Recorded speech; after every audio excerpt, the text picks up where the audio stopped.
Today, I'm joined by an incredible artist, Joe Samba. Welcome to the podcast, dude. What's going on, Mike? How we doing? You know, we've entered this Christmas wonderland too. You know, I know you weren't expecting this today, but it's a good vibe. It's the perfect vibe. Perfect vibe to not expect and walk into. Full of happiness and joy. Yeah, dude. But right now you're on tour, dude. Yes, sir. Can we talk about it a little bit? Yeah, totally. So where are you going? Where have you been? So this is actually my first like solo run in a long time. I'm playing a couple acoustic holiday shows. That's what made me end up in your neck of the woods. So I'm glad we got to do the podcast, but I'm doing a couple holiday shows. Tonight I'm in Pennsylvania. Tomorrow I'm in Maryland. I'll be playing with like Howie Spangler from the band Ballyhoo, Joey Harcum, Logan Rex from Article Sound System. It's gonna be a nice reggae hootenanny. Yeah, dude. I want to. How would you describe yourself to someone who's never heard of you, dude? Like genre-wise?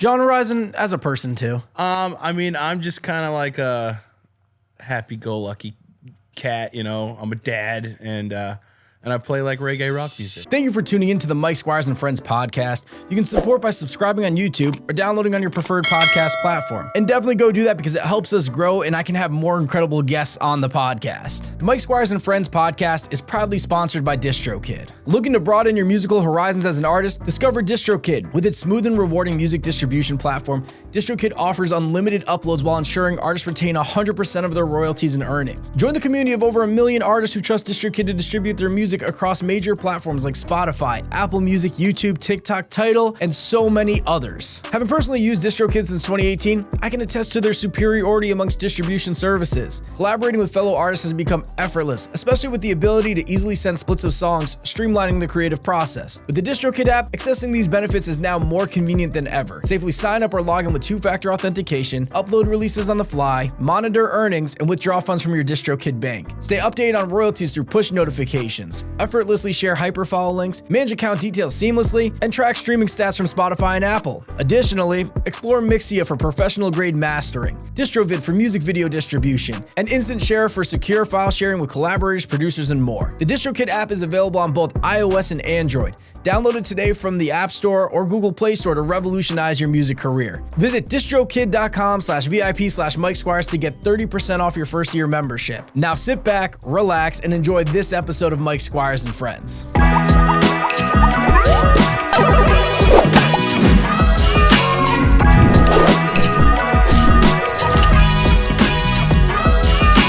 So how do you get into music? Like, where does your passion for music start? More childhood. My dad is a musician, and both my brothers played. And my mom always says she doesn't like to sing or whatever. She's a good singer. I heard like when she's like just joking around and has a like a glass of wine in her. She actually sounds really good. You know? Yeah. So where does that like? Were you in like a school choir? Were you in like where did you realize that you had like the talent for singing? I guess even before choir, my dad was in a band, and it kind of gave me an opportunity to have a stage when I was really young, and I always wanted to do it. And first time I've always been into singing. I would write little melodies as a kid or whatever, and my dad was in a band called the Classiques, and I got to go up and sing with that band, and then. You know, it's a family affair. I just had the opportunity at a young age and was exposed to it at a young age. Yeah. So then at what point do you start releasing music? I first like recorded music maybe when I was like 13 or 14, I want to say. I did like a three song demo that my dad paid for. He knew a guy in Haverhill, Massachusetts. I forget the name of the studio, but it was my first experience in the studio. And I played everything. I played all the instruments, and like playing drums live in a studio to a click track. That was my first time, and it sucked. And like it was just one of like at that time I was like, yeah, I can do this. And then you go in, and it's like, crap. It's like it was a learning curve and a learning experience that made me want to get better at it. And that became, you know, getting my own computer to record for myself and just keep testing it out and seeing what my boundaries were. When you were growing up, were a lot of your friends into music too, or did you stand out? Yeah, I mean, I guess I had a lot of friends that weren't into music growing up, but you know, I think that organically becomes like you know, your vibe is your tribe. You know, you just surround yourself more with like-minded people. So the older I got, I was just around musicians all the time. Yeah. So at what point are you putting out like a song and like starting to see positive traction from it?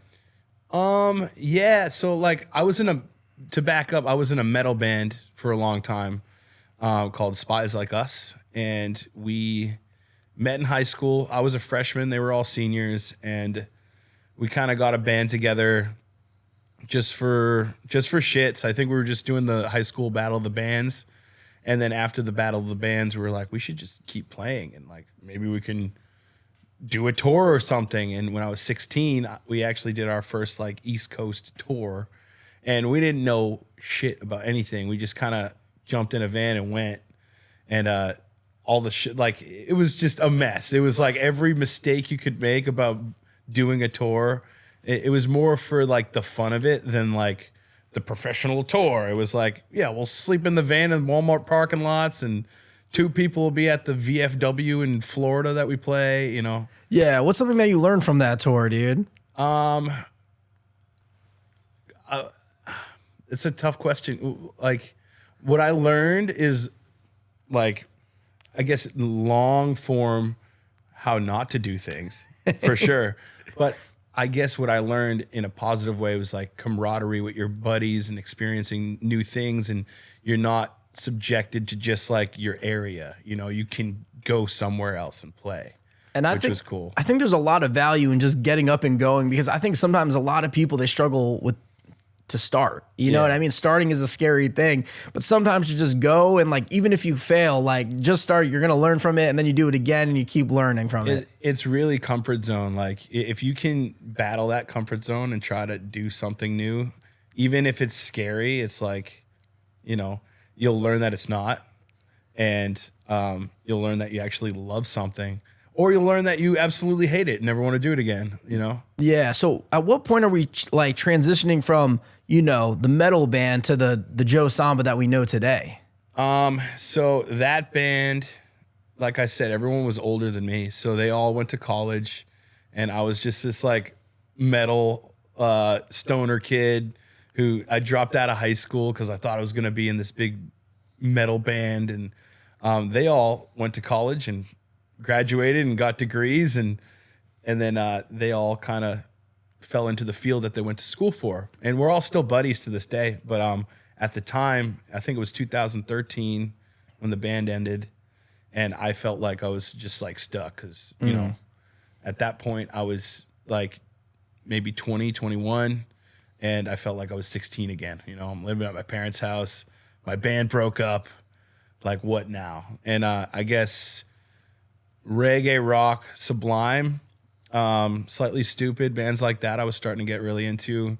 I worked at a record store back home, and I was exposed to a lot more music that I wouldn't normally listen to, and really got into reggae and jam band world, like Grateful Dead stuff. I just started listening to something different, and that's when I started like writing reggae rock style. And I've always been into like, you know, funk, soul, R&B and stuff, but being able to mix all that together and kind of write my own thing with no pressure, like no expectation, and it just kind of came together. I had my songs. I didn't really record anything like legitimately. I just kind of messed with stuff on my computer, and after some time, I like got a band together with my brother and my cousin Chris, my brother Tone, and started playing some shows with my new music. Yeah. I want to quickly like touch on like when the metal band broke up, because, you know, I think there's a lot of people that,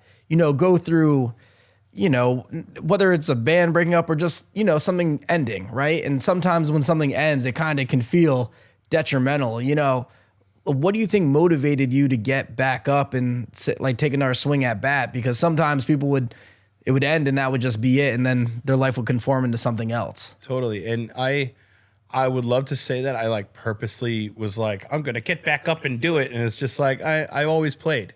I just kept playing. And whether it was playing a show or just playing in my parents' basement and experimenting with GarageBand, you know, on my computer, and just that's where it was like more of an escape for me to like start creating on my own, whether it was in front of people or not. And it was less of a like this has to continue, and it's like, yeah, I'm just gonna keep playing. Yeah. You know? I'm curious what you would consider your first moment of success too. That's a good question. So not to like skip over a bunch of stuff, but so basically it didn't end up working out with my cousin and my brother as the band. And we were playing out a lot. We were playing local bars in New Hampshire where I'm from.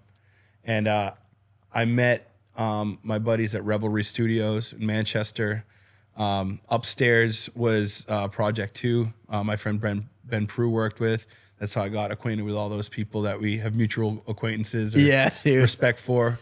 And like I was saying earlier, just surrounding myself with like-minded people.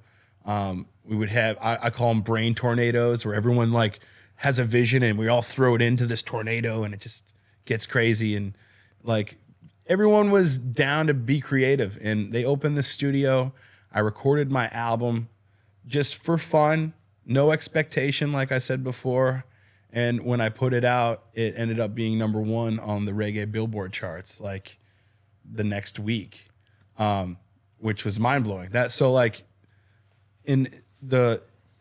I nailed a bunch of things that are, you know, have bigger stories in between. But to answer your question, as far as the first time I felt success from what I do was like, holy shit, my album's #1 on the Billboard charts. What the hell? And I think so like, I think you saying that you had like no expectations too is kind of key, because I think there's a lot of artists, and listen, being an artist is a tough business, dude, where it's like you could work so hard and not get the results. You know what I mean? It's just part of the game, dude. You know what I mean? But it's like you got to kind of adapt and, you know, move in a way that, you know, you put yourself in the best position to succeed.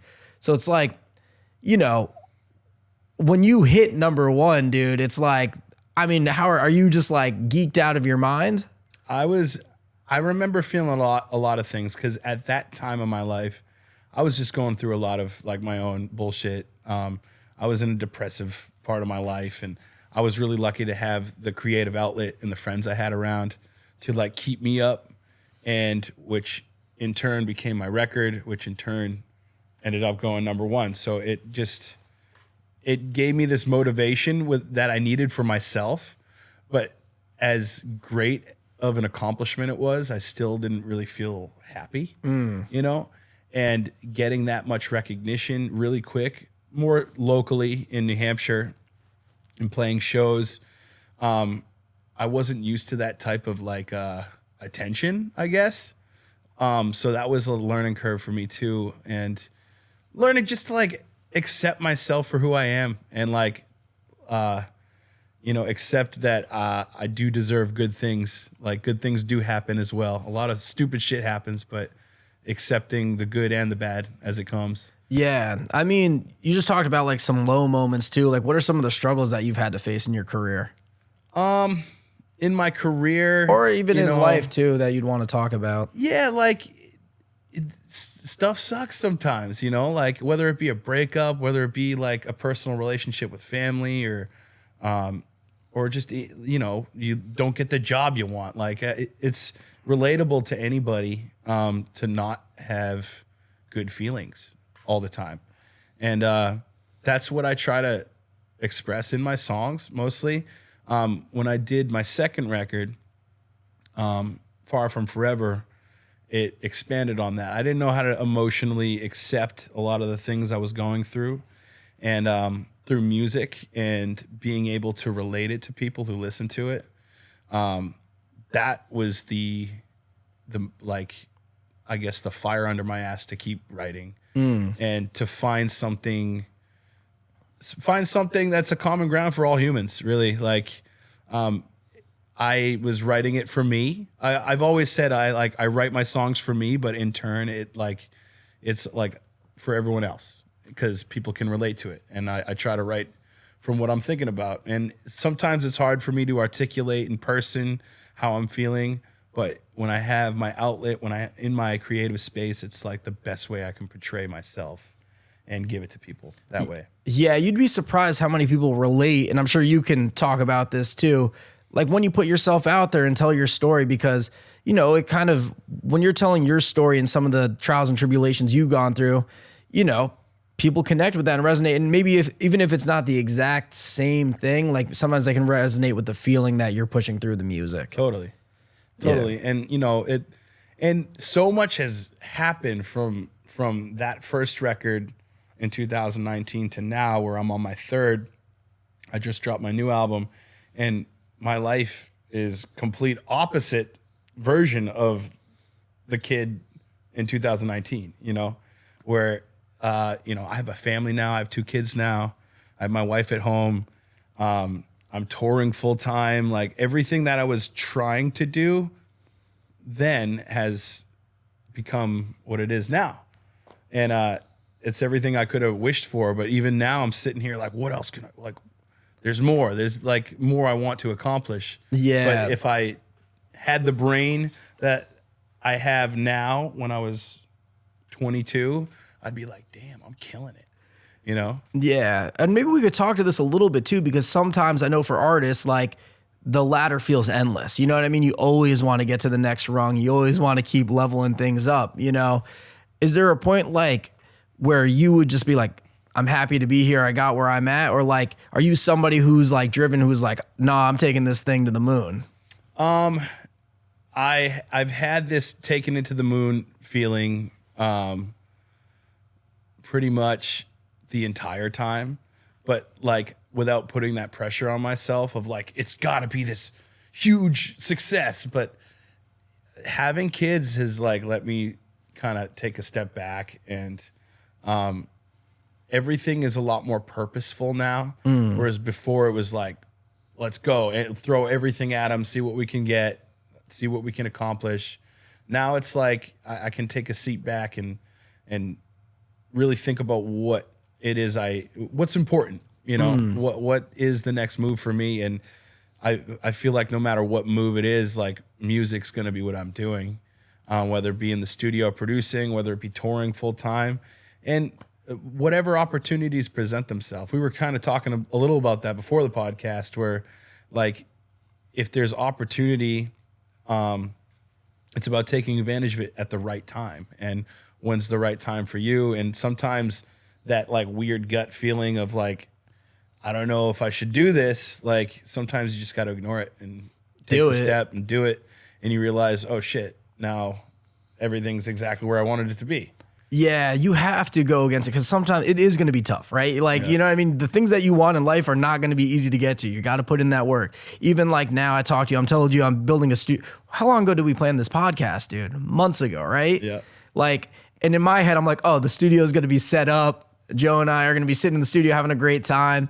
It's just not the case. Studio, walls are painted, rugs aren't. Like, there's so much that needs to get done there. A lot of work. It takes a village, man. Yeah, but one thing, like now, you know, we ended up in Mrs. Claus's We're house. in Santa's village. Which is incredible. But, you know, I kind of want to bring it back to, you know, your kids too, because you said like, it's not that you weren't like a Christmas guy, but now that you have kids, you're way more of a Christmas guy. So I just like wanted like, you know, ho, ho, ho. Yeah. But you know, the impact that like your kids have made on your life and just like what's become more important to you now. Yeah. You know what I mean? Totally. So one thing I just like, cause you talked about time too, right? Like, or you talked more about like prioritizing things, and it's probably because your time has become more like the things that are important to you. It's like, you want to spend your time with your kids. So it's like, we kind of have to be efficient and focus on certain things more. Yeah. You know what I mean? And, you know, it's one of those things where I feel like I'm living 2 completely different lives, which is trippy to think about. And I try to express it to my wife because, like, you know, I've been home a lot. I just had a baby girl. She's going to be 2 months old in a couple weeks, and she's brand new. So I've been off the road since October. And this run I'm about to start is like me leaving for the first time since she's been born. So it's like I've been home. I've been in my domesticated like box, and like we have the system going, and now it's like, okay, I gotta abruptly change that system, go out on the road. I'm doing another tour starting in January. I'll be gone for like a month and a half, and then I'll be back in my tour brain, my being up till 3 or 4 in the morning brain, and driving for 8 hours brain. And then just in the past, because I have a 2-year-old son, being gone for that long and then coming home, they kind of have their own system down, like, because she's been single mom while I've been gone. So when I get back, I'm like the wrench that's thrown in, like, okay, what can I do? And she's like, just let me do it, because it's like, okay, it's like I have to relearn it all in a new way, because so much changes between being born to 5 years old, that like there's new things every time I get back from a run. Yeah. Does it scare you that you're gonna miss like any key moments? Because I know certain artists feel that way. That's definitely a thing for sure. And it's not scare. It's just more like, damn. Like, but everyone's got their thing they do. This is what I do. And I think putting that in, it's not fair on myself it just will make me sad to like dwell on that fact. I have experienced amazing things as a dad in person. Every night when I put my son to bed, you know, it's just that feeling will always exist. And there's going to be things that happen, like, I don't know, taking my kid to see the lights or whatever, or they're doing stuff that I would love to be there for. But, you know, when I am there, I try to do all those same, you know, little kid fun things, and give them the best time I can while I'm there. No, I feel it too, because, you know, I'm someone who's toured as a video guy for like, there was 1 year that I was on the road like 9 months of the year. And like, I mean, I was upset like leaving my girlfriend and cat, you know what I mean? Like devastated, like just looking at him as I'm like walking out the door. But like, what's something that you've done to like be able to balance this and, you know, balance like the relationship that you have with your wife and your kids, and then also simultaneously, you know, manage to keep your Joe Samba energy and staying out on the road? The shows themselves are what keep it going for me. Like, because like the road ain't for the faint of heart. The road sucks, at least at the level I'm at. It's just long drives in a smelly van with a bunch of dudes. And, you know, there's a lot of hurry up and wait. You show up, you sound check, you wait till 9, 10 p.m. to play. But then when you're playing, it's like, oh yeah, this is why I'm doing this, you know?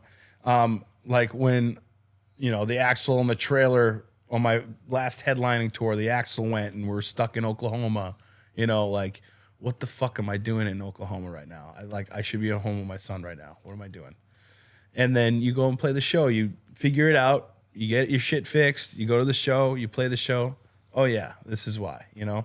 And meeting the fans, them explaining what song, like, they relate themselves to, or however they perceive whatever, you know, hearing their stories and why they're even at the show, that makes it all worth it. Whether it's 15 people or a packed out show, it's like, it's what I do. Going back to that, it's what I do. It's what Dada does for a living, you know? Yeah, dude. Well, I know just from looking at everything, dude, you've been on the road a lot, dude.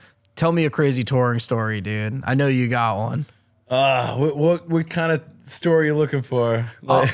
It could be like one that comes to mind. It could be a fun one of like a really cool moment that happened. It could be something that was like kind of like the axle, like devastating, but you overcame it real quick. But something that like just stands out. Yeah, I mean, it all kind of mushes together, dude. That's the truth, yeah. Man, what was the coolest thing? I'm trying to think, because like it's really like what blows my mind personally is I don't think very highly of myself most of the time. Like, so to go to a place I've never been, like my first headliner tour we did Cervantes in Denver, Colorado. Awesome And venue. Beautiful venue, awesome time. And like, I just leading up to it, I was like, I don't know if everyone's gonna go. Like, people don't even know who I am. It was the last day of the whole tour. Like, I was mentally prepared for the drive from Denver back to New England, and like, I'm like, we're going all the way here. We're gonna play in front of like 15 people. Like, what the hell? And then the show's packed. Easy 200 plus people, and they're all singing the words to my songs, and that blows my mind every time. Like, it could be 15 people, it could be 200 people, but like, that's the coolest part of tour for me. A tour story in particular, going back to what happened in Oklahoma, there's actually a really great story that came of that, where we found a stray puppy in Henrietta, Oklahoma. Our trailer's getting worked on, and we're all like, fuck, like just sitting in Oklahoma. So we get an Uber to go to a diner just to like hold us over until the trailer's fixed. And we see this puppy scrunging through like the garbage behind the diner. And I thought it was like a raccoon at first. I was looking outside. I was like, what the hell is that? And it was a puppy. And I couldn't just leave it there, dude. Like, I couldn't. There was no way I was leaving it there. So me and our merch girl, Erin, we were like the advocates, like, we're taking the puppy, like, we're bringing her with us. And everyone else was like, I don't know, man. And we did it. We took the puppy. We went to the store and got like what we needed. We got back to where our trailer was. The trailer was done. We drove to South Carolina to do the last show of that tour. And I had this little puppy with me the whole time. It was awesome. And now that puppy, my friend Tyler, who's done pretty much every music video I have out, like my Create Something music video and all the content on YouTube. Tyler's the video guy, and he ended up adopting the dog, and she's living a great life in New Hampshire now. And it's like, you know, what turned into a shitty situation ended up being pretty sick and changed this dog's life forever, you know? Dude, it is a beautiful story, dude. I'm just smiling the whole time hearing that story. It was cool. It's so cute. And it's crazy. Like, that wouldn't have happened if the trailer didn't, you know, break in the first place. Exactly. But yeah, that is a great, like, what do you think has contributed to your success though, dude? Because I feel like things have like leveled up for you in such like a beautiful way. You know, it takes a team, dude. I got a great team. My drummer Dave's been with me since day one. He's the most consistent member of the whole group. And, you know, having my manager Ian involved was a game changer. Just getting the right team together to build it and seeing the potential of what it could be. And that was motivating for me too, because like I'm just me. I write songs and poop, you know, that's what I do. And having a team that believes in my whatever the heck I'm doing, and that's more motivation. It's pretty rad. It is important to surround yourself with good people too, because the opposite is detrimental, dude. You know what I mean? Like, I've seen situations where artists have thrived just because, you know, they've had people believe them. They might not even be like a talent or somebody who's like pushing anything forward other than just being a positive influence. You know what I mean? Where it's like the opposite is crazy, dude. You know what I mean? When you have like people, naysayers around you telling you like they don't think it's possible, it's like, I think that about myself too much to even care what other people are saying.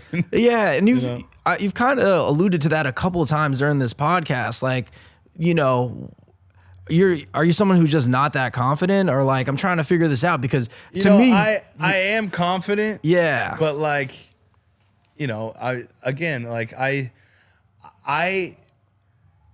don't know how to explain it without sounding like a prick, but like, there's a lot of people who just like put themselves up here. And like, I get that's like motivating for a lot of, like, they do that on purpose for themselves. But I feel like everyone just feels like meh all the time. And it's about pumping themselves up to get like, yeah.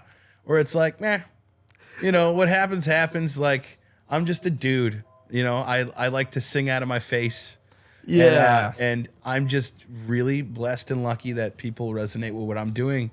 Because you were saying earlier of how hard people really try to accomplish a thing and don't see anything from it. And they put so much time and effort into a thing And that's why I feel like sounding like a prick, because I could be putting way more effort into certain aspects of my career. But again, having a family and taking a step back, it takes me out of the equation. Like, I'm doing it less for me now, and that has definitely changed in the what my songs are about. Not in a bad way, in a new and improved, thought out way, where I just like, I feel like it's normal to not feel confident all the time. Yeah. Is really what I'm getting to. And yeah, I feel confident.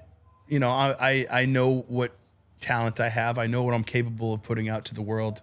But I'm also just a dude. Like, Yeah, well, you know what? It's funny because like when I think I saw, it was Croptoberfest where I saw you. Is that the name of the event? What was it? The Boston Freedom Rally. The Boston Freedom Rally. Because when I see you perform, dude, like, to me, Joe Samba is an artist bigger than life. You know what I mean? When you see you on stage, you're like, oh shit, this is a fucking superstar, dude. That's how I feel. That. And that's how I feel about you when I see you. So it's like when I hear like moments, but I think it just comes from a place. It's not even like I say, it's not like a lack of confidence like you were saying.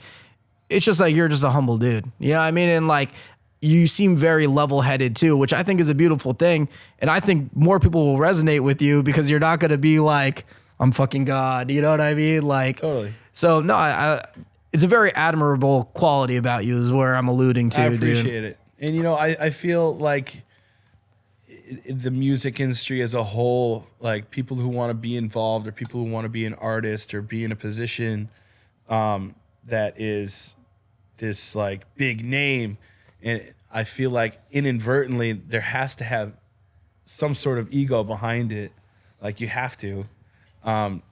And where I try to leave it is knowing my talent and what can I do with it and what I can put out there. But without all the BS in between. Like I don't have to pretend to care about every little thing, I feel like when you start thinking that way, you like when you start to nitpick all the little details of things, sometimes things doesn't have to be that hard. So like it's just simple.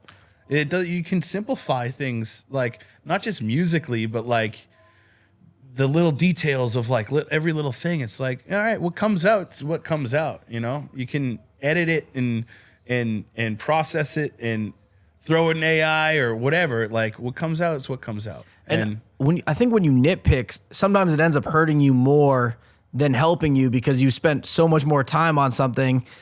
This applies to anything. Like you can nitpick a project, spend so much time on it, and like maybe it doesn't land or the outcome isn't what you expected. It's like, dude, you probably would have been better not nitpicking and just done is better than perfect. I always say that, dude. I love how organic things can be, and it seems as though people need to overproduce something more than underproduce. Like they almost feel the need to, where it's like almost not necessary. So a question I want to ask you then is, what's some advice for an artist that you'd have that's on the come up now and just trying to get into it?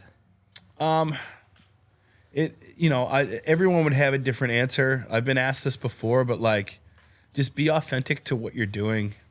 Like it's so easy to look at something else or a different artist or someone else and be like, they figured it out. Like I need to accomplish what they're doing, or I need to, that's the sound. I want to sound like them, where you could use that as an influence, but like all the things that I was self-conscious about, whether it be my voice or the way I look or whatever, ended up being my superpower. I was embarrassed of my falsetto, but I realized after working it, and I took singing lessons for a while and stuff, but I realized that's like one of my stronger things. That's something that kind of separated me from everyone else who's singing, where like I kind of own that now, where I was embarrassed about it, and now it's like a thing that I'm known for in some of my songs that I write. So I don't know. I just feel like whatever it is that you're self-conscious about yourself about, That's a weird way to say No, it. I get what you're saying, Whatever though. you're self-conscious about, lean into it, and it might be your superpower.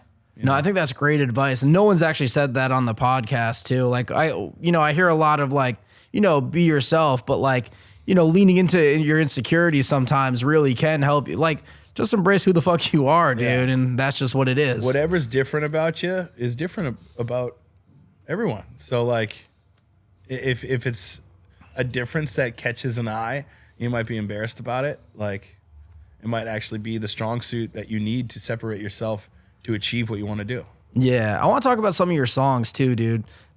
Give me a song that was one of your personal favorite songs and maybe the story behind it. Or if you have like a record that's like, that has a good story behind it. Yeah. So in the spectrum of my albums, my first record was like more fun, like creative, like just happy-go-lucky reggae rock.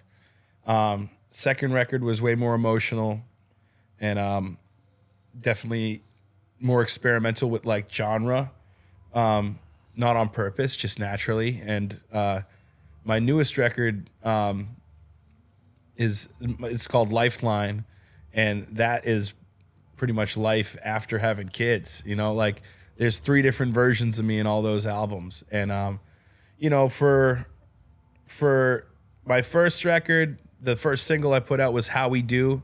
And that song is just about being like this dude who plays reggae in New Hampshire. And, I felt like I was, because I'm from the metal scene in New Hampshire. I didn't know if there wasn't even a reggae scene to be in. And turns out there is.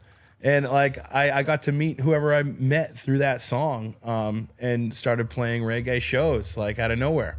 And that song How We Do is about playing reggae in the winter and like feeling like nobody else is doing what you're doing. And my second record, there's a bunch of different songs that, my song Create Something is this like kind of about being stuck in your creative process and like working through it. Which is a great tune. But for that album, I have a song called Love Votive, which is actually like not even close to one of my higher streaming songs. It's actually like one of the least listened to songs, but that's my favorite song because I wrote it for me, and it was a song for my healing and me kind of taking the next step in my life. I after COVID, I moved to Key West, Florida. And that's where I did most of my like, I guess, healing and learning more about who I am and what I'm about for me, and trying to like accept a lot of things about me and for me. And that was the most selfish time I've had in the best way possible.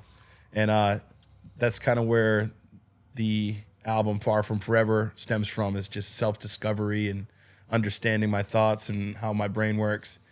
And Lifeline is about just like the next chapter of life and having that companion to experience the wherever life brings us, from having kids to moving 3 different times all over the East Coast to not letting all that crap affect love you have for a significant other, Yeah, and sometimes you need to take some of that selfish time for yourself too, because there's a famous quote, you can't pour from a glass that's empty, so if like your soul needs a little rejuvenation, like sometimes you just got to take those moments for you, and the people around you I think will end up understanding too, because if they really love you, you just need like a breather, have to figure yourself out first, Totally. But I'd like to talk, if you're open to talking about it, you talked about healing during that time, like what were some of the things that you were going through?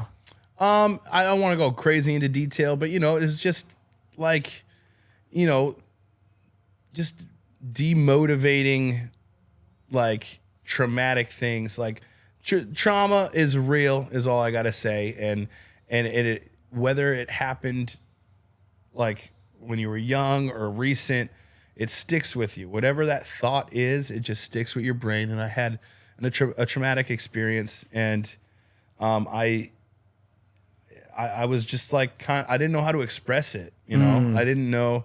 I tried therapy. Therapy didn't help. What I realized through therapy is that like I can figure this out myself. Like it's not all doom and gloom. Like where your brain's in this doom and gloom traumatic thing every day and you're trying to forget and you can't.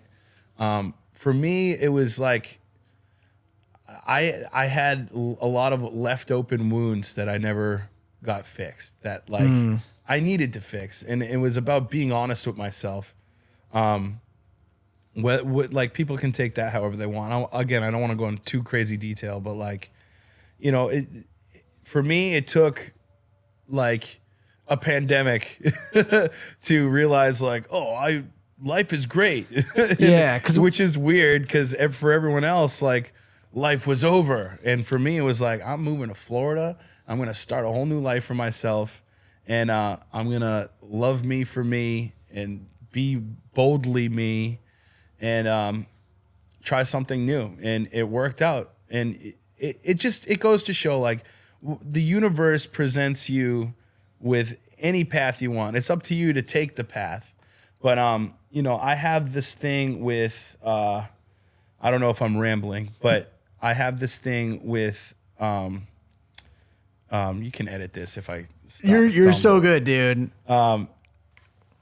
It's what's it called when you recall something like you've seen it before? You've Nostalgia? been there before. Oh, deja vu. I have this thing with deja vu. And I didn't really take it serious until like too many things were lining up in my like I had this feeling that I was here before, I'm supposed to be here, and like I just started taking note of deja vu. And what I think deja vu is a reminder of like you're on the right path. Like the universe has created like what's the right path for you as an individual. It's up to you to take the right or wrong one. But deja vu, I always try to pay attention to because I feel like that's like a hiccup in the matrix where it's like, oh, I can like this is like I need to make this decision. And if I do it this way, I think I'll be on the right path. And there's been too many incidences for me where, you know, I'll have deja vu and think of it. It doesn't happen all the time, but like there's just certain moments for me that it just made sense. And every time I have deja vu now, I just think like I'm on the right path. Right where you're supposed to be. This is where the universe intended me to be because I've lived this already, and this is where it's supposed to be. And you know, I forget the initial question you gave me, but yeah, no, but you kind of answered it because I think there's something to be really powerful taken away from that. And it's just like, because I'm sure there are people listening, and even I've gone through my situations too. Like I'll tell you, like, you know, in 2011, I had my house burned down, right? And it kind of goes to what you were saying, where it's like, you kind of control your own narrative. You know what I mean? I could have like I remember there being like a specific moment for me where I was like, oh, I'm going to let this crumble me. You know what I mean? But like, no, I just was like, I don't want to be the kid whose house burned down. Like, what do I got to do to turn it around? And I think there is a lot of value in, you know, finding in yourself, like the thing, because I didn't go to therapy for it. You know what I mean? I just was something in myself where I'm like, yo, time to get back up and get it together, dude. Yeah. Like if you want to make this life. And I think it's really interesting too about like the deja vu that you're saying, because there is a feeling when you're like on that right path, you like feel it, or it's like, oh, this is exactly where I'm supposed to be. And like, I don't know how to explain it either. To me, it's like a warm, tingly inside, but I just get like excited and I don't know how to describe it either, but like when you're where you're supposed to be, you do feel it. And I think life is around you is better because of it too. You know what I mean? Because I think it translates, because when you're on your right path, you're also at your best, in my opinion. You know what I mean? So I'm sure the people around you feel it too. And like, I'm sure it translates to your like home life too, right? Totally. And kind of where I was going to go with that is like, you know, my wife, I've known her since I was in 8th grade, you know, and at least to me, she probably has a different story, but to me, she was like the one that got away. Like we always knew we were supposed to be together, but didn't never, for whatever reason, things never aligned. And, you know, I feel like a lot of it had to do with me and how low I was about myself. And like, I was just, you know, I had to love myself first before I could let anyone else love me, you know? And it took a drastic change in my life, like moving to the Florida Keys. I was just gigging, loving life down there. Like I just rediscovered myself down there. And then one day she came down to visit, and next thing I know, she's moving down there with her dog, and now we have 2 kids and live back in New Hampshire, and life's awesome. Were you afraid to take that leap when you moved to Florida? When it happened, no. The opportunity had presented itself a couple times, but it was like around the time of the winter. COVID was still a thing. Great time to get out of New Hampshire, dude. There was no gigs happening. That was my main income, was just playing music. And like there was nothing keeping me there. It was like, okay, I could just live in my parents' house and not work and just be miserable, or gig every day in paradise. Sign me up. I'm going. It's fun, dude. Your environment has so much to do with everything, dude. I mean, I just moved recently, and I didn't realize how much my environment was holding me back, dude, until I left. Cause like once I came down to, cause we're in Stamford, Connecticut now, right? And I got like my studio space, clearly not in it yet, but I got the studio space down here. And it's like, to me, I just was like so isolated away from everybody. Wasn't talkative. Like you wouldn't hear from me ever. I was never outside, but like, I feel like I've personally, and I'm sure you feel this about when you moved to Florida, I've gotten more done in the last 2 months of being here than the last years being in a bad environment. Totally. And like being in that bad environment, quote unquote bad environment, for me, it was just like repetitive environment. That's what mine was too. Yeah. It's just like, it gets stale. Nothing. Yeah. It's stale. And it's like, it takes going out of your comfort zone to try something new, whether it be moving or just like attempting something else, like whatever it may be. And like you gotta put your eggs in as many baskets as possible if you're gonna be a creative these days. Like you make music, you do the podcast, like dude, you know, you gotta put your eggs in as many baskets as possible. And if you're willing to do it, just do it, try it out. If it works, it works. If not, like, you know. I agree with what you're saying 1,000% too. And you know, the eggs in many baskets is a lesson I learned early on the hard way, dude. Yeah. Because at one point my eggs were in one basket, and then someone snatched the basket from me, and then, you know, I had to find a new basket and get new eggs. So it's like, you really do need to, you know, find a couple. Might be some Easter candy in them eggs. Could be some Easter candy, dude. But yeah, we're very in the holiday spirit today, dude. But to the point, it's just like, you know, things can change, right? Like nothing is guaranteed. So it's like and things are about some, and I don't wish things falling apart, but like in life, things happen, right? Things just fall apart. Sometimes they're out of your control. Sometimes they are in your control. But you know, when they're out of your control, it's just like, you don't want to be devastated from losing that one Easter basket, you know, full of candy.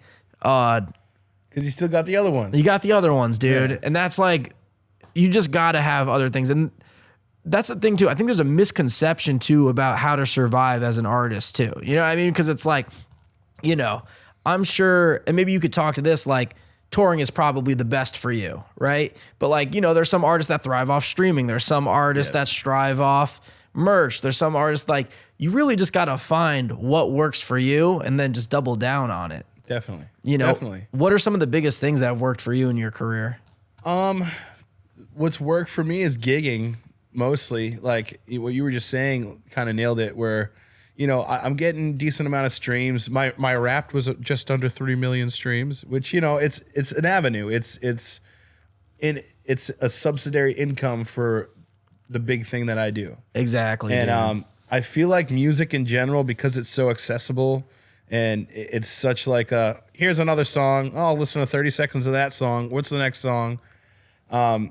You know, there's so many like viral audio clips from bands or artists that do this thing, but haven't toured at all. And that's an avenue where I can imagine if you have one song clip that gets super viral and it's on every TikTok, and then they go to book a tour and no one's coming. It probably feels like shit. So I feel like it's important, even though it's like, you know, you got to start. There's no cheat code. Even in today, you know, you can make money off streaming, but there's no cheat code as far as capitalizing on the next thing. For me, it's touring. My streaming's okay. It's definitely something that could be improved, but like my eggs are in different baskets, you know? Another thing is syncs, getting your music on like a TV show or something.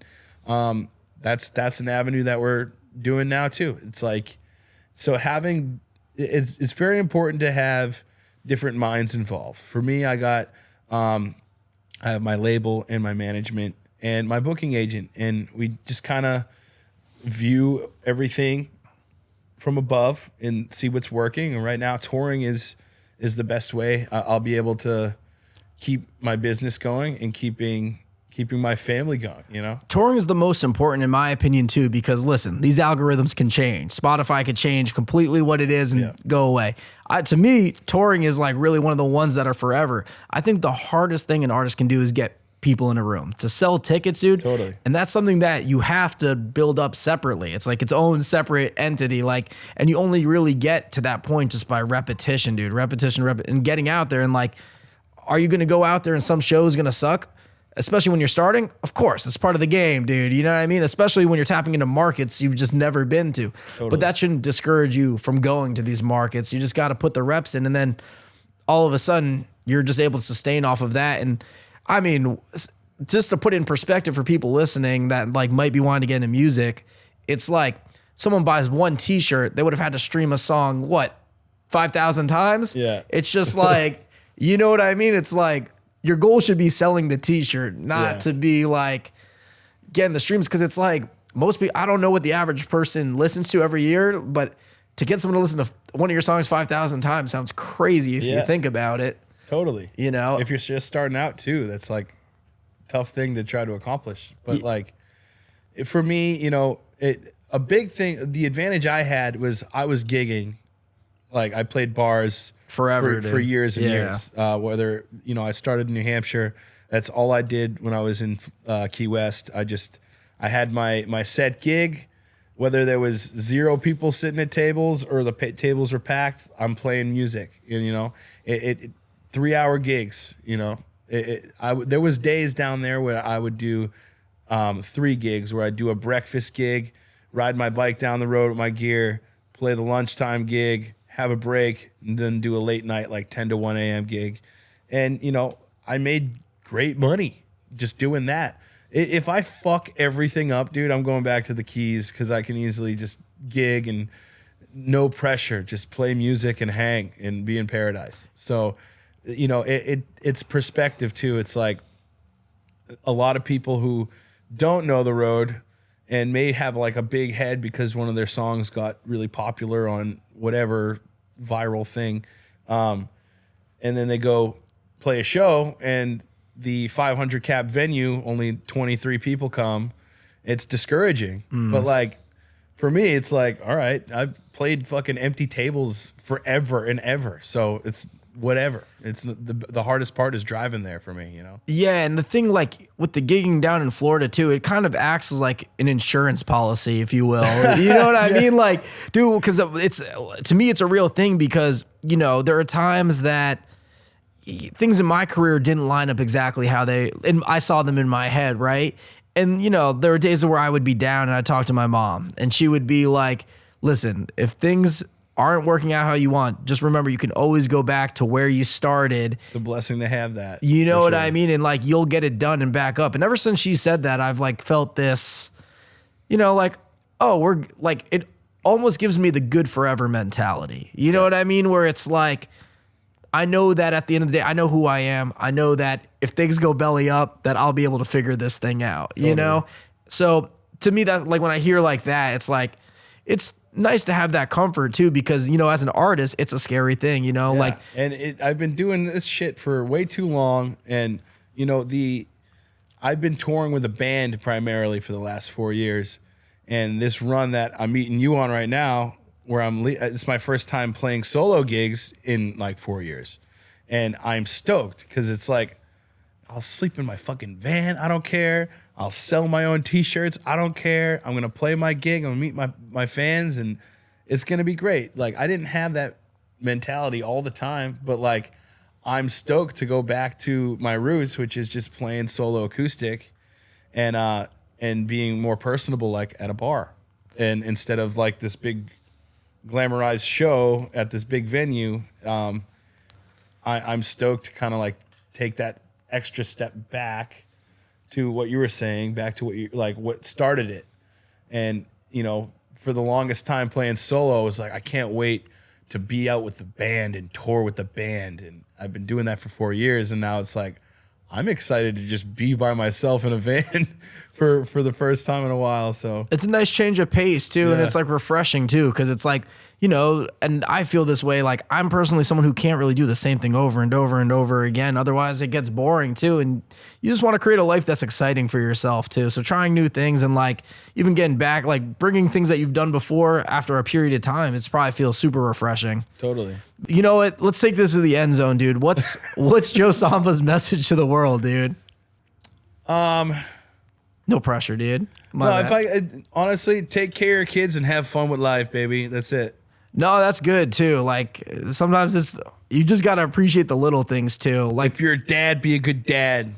Amen, dude. Dude, yeah. And like to even talk to that too, like I read something the other day that was like, if you're an artist, you gotta just remember to keep enjoying the little things too. And it's like, to me, it's like very important too, because it's like you don't want that little ember, that little spark that you have to go out too, you know? Totally. And it's evident daily for me, you know, where like I'll either be looking at an email for something I need to respond to or whatever it may be, and my kid's just like, da da, da da, and it's just like, and then when you take that minute to like look at him and he's just like, hi, and you're like, what am I doing? Look at my phone. Put my phone down. I'm gonna pick up my kid and throw him on the couch and have some fun. Like it's very easy to lose sight of those small moments. Yeah, and it feels like even just hearing you talk about it, it just like feels like such a rewarding process, dude. Yeah, dude, you should start having some kids, man. I'm encouraging everyone to have kids because it'll straighten out your life. I'm telling you. You're probably right, dude. You're probably right. Like I said this to Joe previous to the, it's like I'm afraid to have kids, dude. You know what I mean? It's like at least where I'm at right now, dude. I had a lot of the same feelings, and it's not like we were planning on having kids, but when you got the right lady in the right like center point of everything, which I think I do actually. Bring it on, dude. It's like it's one of those things that everything they say is true. Like you won't know until you actually have one, and then it's like, oh, of course. And for me and Olivia, my wife, it was like of course, you know, it was what was even life before I even had this little kid in my life. You know, life started when they were here. Yeah, who knows, dude? Who knows the future of my kids, dude? We'll see. But you can at least keep practicing until then. No comment. Yo, if people want to find you, how can they connect with you, dude? I'm at Joe Samba Music pretty much everywhere, and joesamba.com is my website. You can find everything on my website. Amazing, dude. Well, thank you for coming on the podcast, dude. Thank you for coming to Mrs. Claus's gingerbread house, dude. I feel so at home here. It's very cozy, dude. It's cozy. But yeah, thank you for coming on, dude. Thanks for having me, Mike.